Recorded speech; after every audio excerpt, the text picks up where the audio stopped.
Hi, I'm Neil Bornasian, and I'm the Chief Client Officer here at Kramer. At Kramer, we're a marketing studio that companies like IBM, Walmart, UPS, and others come to help them create brand experiences that get their most important audiences to act, think, and behave differently. And at the end of the day, isn't that what we're trying to do in marketing? Persuade people, influence them, nudge them to get them to do what we want them to do. Whether that's buy now or buy again or tell a friend or go online or fill out the form, we're all trying to persuade them, influence them into doing these behaviors.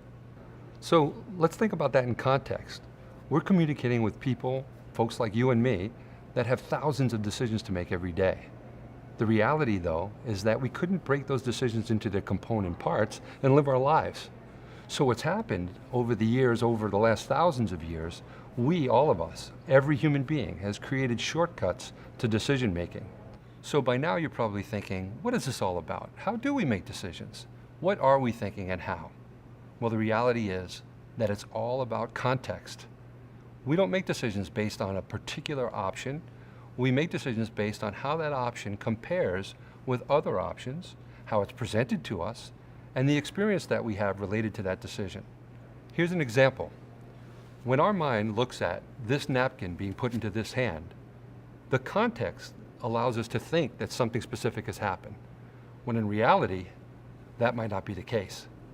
So the same thing is true when we're making decisions. We may leap to decisions in a reflexive, instinctive way, but it may not always be the rational result that we're looking for.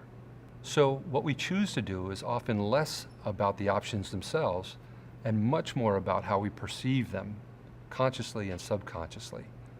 In marketing, ironically, marketers, all of us, are most typically focused on the beginning part of this process, the part of the process where the message is encoded to the recipient. What we lose is what I'm calling the last mile, the part of the process where the recipient decodes the message and figures out what's going to prompt them, what kind of decision they're going to make. So at our thought leadership session, the last mile, harnessing decision science to get your audiences to act, you'll hear a great, well-rounded perspective on this subject. You'll hear from an academic who will talk to us about these principles. You'll hear from me, and we can talk a little bit about what this means to us in marketing in general. And you'll hear from marketers at Google and at Sony who have used these principles in their communication to get their audiences to act and behave differently. I hope you can join us. It's going to be a really fascinating discussion, and I'm looking forward to seeing you there. In the interim, of course, if you have any questions, please don't hesitate to reach out to me. Thanks very much.